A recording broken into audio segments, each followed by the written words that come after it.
Cerita di balik cerita. Kami pernah mendengar sebuah cerita dari orang tua kami mengenai seorang anak laki-laki yang memiliki seorang kakek yang lumpuh dan mempunyai banyak bekas luka bakar di tubuh dan mukanya. Anak ini diminta ibunya untuk selalu menolong kakeknya tiap-tiap hari. Pada awalnya ia tidak keberatan, namun seiring dengan bertambah umurnya, maka lama-kelamaan ia menjadi malas dan bosan untuk menolong kakeknya tersebut. Apalagi ketika teman-temannya mulai mengejeknya karena memiliki kakek yang buruk rupa. Ia menjadi sangat malu dan bahkan marah kepada ibunya karena membiarkan kakeknya tersebut tinggal bersama mereka dan mengharuskannya menolong kakeknya pula. Mendengar hal ini, ibunya berkata kepada anaknya, "Ada satu cerita yang harus engkau dengarkan, karena ibu pikir engkau sudah cukup besar untuk mengetahuinya." Lalu mulailah ibunya menerangkan bahwa dahulu ketika ia masih bayi, mereka tidak tinggal di rumah itu. Mereka tinggal di tempat lain, juga bersama dengan kakeknya. Suatu hari terjadi kebakaran di rumah mereka. Waktu itu ayahnya ada di ruang tamu dan bergegas keluar dan mengira ibunya yang akan membawanya keluar. Namun ternyata ibunya juga segera turun dari tingkat 2 dan keluar sambil mengira ayahnya lah yang membawanya keluar. Sesampai di luar, barulah mereka menyadari bahwa mereka telah meninggalkan bayi mereka di dalam rumah. Api sudah membakar rumah mereka. Kelihatan mustahil untuk menyelamatkan dirinya yang waktu itu masih bayi. Namun tiba-tiba kakeknya menerobos masuk ke dalam api, menuju kamar bayi, mengambil selimut dan membasahinya di kamar mandi, lalu membungkusnya dengan selimut tersebut, memeluk dan melindunginya, dan kemudian membawanya dengan selamat keluar rumah. Namun sayangnya api tersebut membakar tubuh dan muka kakeknya sedemikian parah, sehingga bekas luka bakar itu tidak dapat hilang selamanya. Juga asap kebakaran yang dihirup kakeknya begitu banyak, sehingga sejak saat itu kesehatan kakeknya sangat menurun, sehingga akhirnya harus memakai kursi roda. Mendengar hal itu, anak ini langsung menangis dan mendatangi kakeknya sambil minta maaf dengan setulus hati akan sikapnya selama ini. Sejak saat itu, pandangannya terhadap kakek berubah. Ia tidak pernah keberatan menolong kakeknya. Bahkan sekarang ia sangat bangga memiliki kakeknya tinggal bersamanya dan tidak memperdulikan ejekan dari teman-temannya lagi. Kisah ini menerangkan kepada kita tentang pengorbanan besar yang dilakukan seorang kakek terhadap cucunya dengan tanpa pamrih, yang artinya pengorbanan yang dilakukan tidak digembar-gemborkan, tidak diumumkan, tidak dimasukkan ke sosial media seperti zaman sekarang ini, dan sesungguhnya tidak mengharapkan imbalan. Namun sesuai dengan prinsip firman bahwa apa saja yang dikorbankan atau ditabur pasti kelak akan dituai. Ketika anak ini mengetahui cerita pengorbanan yang tersembunyi itu, hidupnya tidak pernah sama lagi. Puji Tuhan, ia berubah menjadi pribadi yang lebih baik, yang tahu berterima kasih dan menghargai pengorbanan yang diberikan untuknya. Di dalam hidup kita masing-masing akan selalu ada cerita di balik cerita yang kerap kali mengisahkan tentang pengorbanan orang lain terhadap kita, yang tidak kita ketahui, yang terlupakan atau tersembunyi selama ini. Mungkin suatu saat di masa depan kita akan mengetahuinya.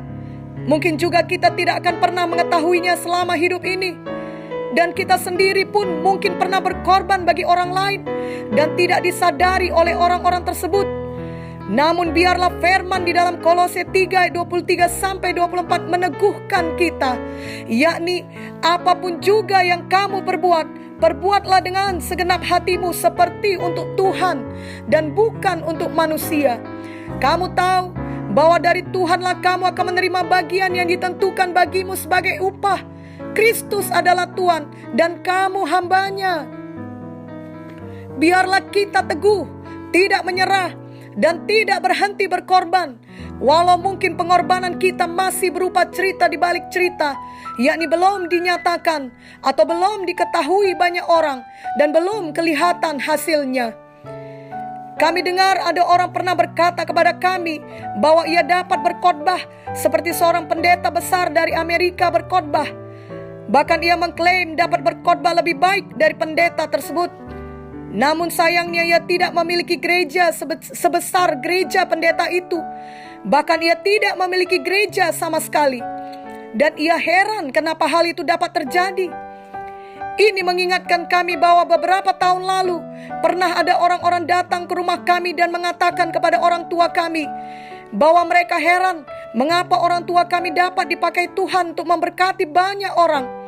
Karena menurut mereka, kalau dipikir-pikir, sebenarnya banyak orang lain lagi yang dapat berkhotbah seperti orang tua kami. Bahkan yang gayanya lebih keren daripada orang tua kami. Tapi menurut kami, banyak orang tidak tahu cerita di balik cerita. Kami percaya orang tua kami, sama seperti hamba-hamba Tuhan lain yang dipakai Tuhan untuk memberkati banyak orang, telah melakukan dan terus-menerus melakukan pengorbanan-pengorbanan yang tidak diketahui orang, namun diketahui oleh Tuhan. Pengorbanan itulah yang membuka pintu bagi mereka untuk dapat terus dipakai Tuhan dan diberkati Tuhan, apapun pendapat manusia. Kami percaya prinsip yang sama berlaku bagi kita semua. Seperti orang yang mengklaim dapat berkhotbah sebaik pendeta dengan gereja besar di Amerika tersebut. Hal itu mungkin saja benar, tapi ia tidak mengetahui cerita di balik cerita, yakni pengorbanan yang telah dilakukan pendeta tersebut sejak dahulu. Galatia 6 ayat 7 berkata, "Jangan sesat, Allah tidak membiarkan dirinya dipermainkan, karena apa yang ditabur orang, itu juga yang akan dituainya." Sistem dunia ini mungkin menunjukkan bahwa seseorang dapat beroleh kekuasaan, kekayaan, dan ketenaran dengan segala macam cara yang cerdik menurut mereka. Tapi jalan Tuhan adalah kebenaran, bahwa setiap orang yang menuai harus menabur terlebih dahulu. Dan bila kita menabur baik, kita akan menuai yang baik, dan begitu pula sebaliknya. Kiranya hari ini kita diingatkan juga akan cerita seorang janda yang memberikan persembahannya, yang tertulis dalam Lukas 21 ayat 1-4, Markus 12 ayat 41-44. Banyak orang yang memberikan persembahan dengan jumlah lebih besar dari yang diberikan janda itu. Namun Tuhan mengatakan dia memberikan lebih banyak dibandingkan orang lain. Padahal jelas bahwa jumlah 2 peser yang diberikannya tidaklah besar jumlahnya. Namun pengorbanannya memberikan 2 peser itu dilihat dan dinilai Tuhan lebih besar, karena ia memberi dari kekurangannya. Mari kita teladani contoh dari Alkitab ini. Biarlah kita bersama-sama belajar untuk mempraktekkan prinsip berkorban dalam hidup kita. Karena pengorbanan kita yang tersembunyi tidak pernah dilupakan Tuhan, dan pasti kelak kita tuai. Janganlah kita lupa bahwa di dalam hidup ini selalu ada cerita di balik cerita dalam hidup seseorang. Itu sebabnya janganlah kita menghakimi seseorang, menggosipkan seseorang, menilai seseorang dari penampilan luar, apalagi dari berita-berita yang beredar saja. Sama seperti anak yang tidak tahu kebenaran sesungguhnya tentang kakeknya yang sudah berkorban bagi dia. Sebenarnya bila ia memilih untuk patuh, walaupun dia tidak mengetahui cerita kakeknya itu, dia tetap bisa mengasihi dan merawat kakeknya seperti yang selama ini diajarkan ibunya dan telah ia lakukan beberapa waktu lamanya. Sebab itu adalah kebenaran firman Tuhan, yakni menghormati orang tua. Tidak perlu baginya harus mengetahui seluruh kisah tentang kakeknya dahulu, baru ia mau setia merawat kakeknya, atau baru mau berubah menjadi lebih baik. Kita juga telah diajarkan kebenaran firman Tuhan. Tidak perlu kita mengetahui dahulu semua cerita di balik cerita mengenai orang-orang di sekeliling kita, baru kita mau berubah dan bertobat. Kita tidak terpanggil untuk mengetahui semuanya, apalagi memaksa untuk merubah orang lain. Namun kita sendiri dapat berubah dan menjadi teladan, sehingga orang lain dapat ikut berubah. Biarlah di waktu yang akan datang, ketika kita melihat seorang anak Tuhan yang sakit dan belum langsung mengalami kesembuhan sempurna, kita tidak menghakiminya bahwa dia tidak beriman atau pasti ada dosanya sehingga tidak kunjung sembuh. Selalu ada cerita di balik cerita.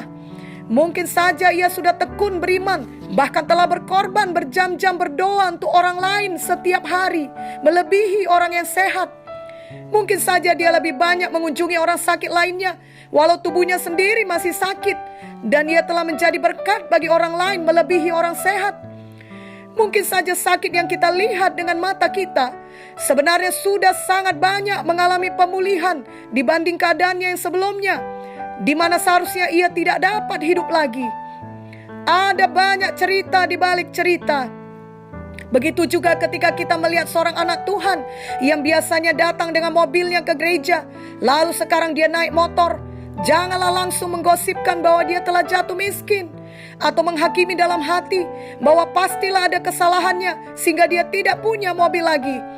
Karena mungkin saja ia dengan sengaja menjual mobilnya untuk memenuhi nazarnya kepada Tuhan, atau dia memberikan mobilnya untuk bisa dipakai hamba Tuhan di kota lain, atau dia korbankan untuk pembangunan gereja di desa terpencil dengan tidak banyak bicara kepada siapapun. Daripada menghabiskan waktu untuk menilai, menghakimi orang lain, di mana itu adalah dosa, lebih baik kita sendiri berkorban, menabur yang baik, melakukan kebenaran firman yang sudah diajarkan kepada kita. Kiranya saat kita bekerja sehari-hari, apalagi dalam melayani jiwa-jiwa, mari praktekkan selalu prinsip berkorban tanpa banyak bicara, dengan tersembunyi. Sebab memang demikianlah yang diajarkan Tuhan kepada kita di dalam firman-Nya. Matius 6 ayat 3-4 dan ayat 17-18 berkata, "Tetapi jika engkau memberi sedekah, janganlah diketahui tangan kirimu apa yang diperbuat tangan kananmu. Hendaklah sedekahmu itu diberikan dengan tersembunyi, maka Bapamu yang melihat yang tersembunyi akan membalasnya kepadamu. Tetapi jika engkau berdoa, masuklah dalam kamarmu, tutuplah pintu, dan berdoalah kepada Bapamu yang ada di tempat tersembunyi. Maka Bapamu yang melihat yang tersembunyi akan membalasnya kepadamu.